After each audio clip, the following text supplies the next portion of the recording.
স্ত্রী তার স্বামীকে ডেকে দিবে, যাও মসজিদে চলে যাও, নামাজের টাইম হয়েছে, নামাজ পড়তে যাও।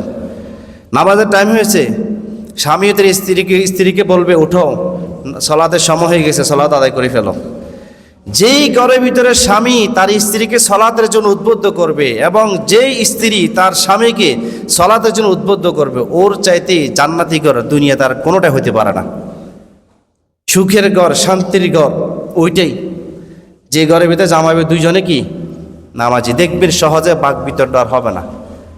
নামাজ ছেড়ে দিয়েছেন তো অশান্তি শুরু হয়ে গেছে।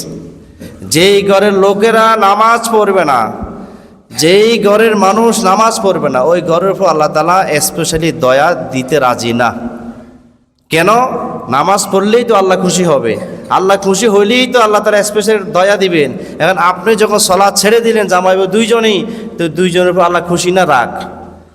আল্লাহ রাগ। তো রাগ হইয়া কি রহমতে স্পেশাল রহমত দিবেন নাকি না শাস্তি দিবেন? সহজ বিষয়। স্বামী স্ত্রী দুইজনের নামাজি হইতে হবে। ফরজ নামাজ যেমন আদায় করতে হবে, পাশাপাশি ঘরের ভিতরে স্বামী স্ত্রী দুইজনের নফল নামাজগুলো বেশি বেশি পড়তে হবে।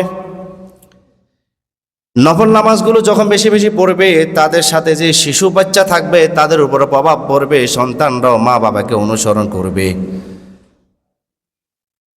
আজকে আমি যদি এই কদমতলা জরিপ চালান, বিশ্বাস করেন পরিবারগুলো অবস্থা খুব খারাপ। বাইরে আমি বললাম না, এটা না, পুরো আমাদের এলাকা, পুরো সোসাইটি, সব জায়গায় একই অবস্থা। জামাই বউ কখনো নামাজের জন্য কেউ কাউকে উদ্বুদ্ধ করে না আন্তরিকতার সহিত। স্বামীও ডেকে দেয় না, স্ত্রীও স্বামীকে স্মরণ করিয়ে দেয় না। নামাজের প্রতিযোগিতা, নেক আমলের প্রতিযোগিতা করা, এটা ভালো মানুষের স্বভাব। আর নেক আমলের প্রতিযোগিতা ছেড়ে দেওয়া, এটা অসৎ মানুষের স্বভাব।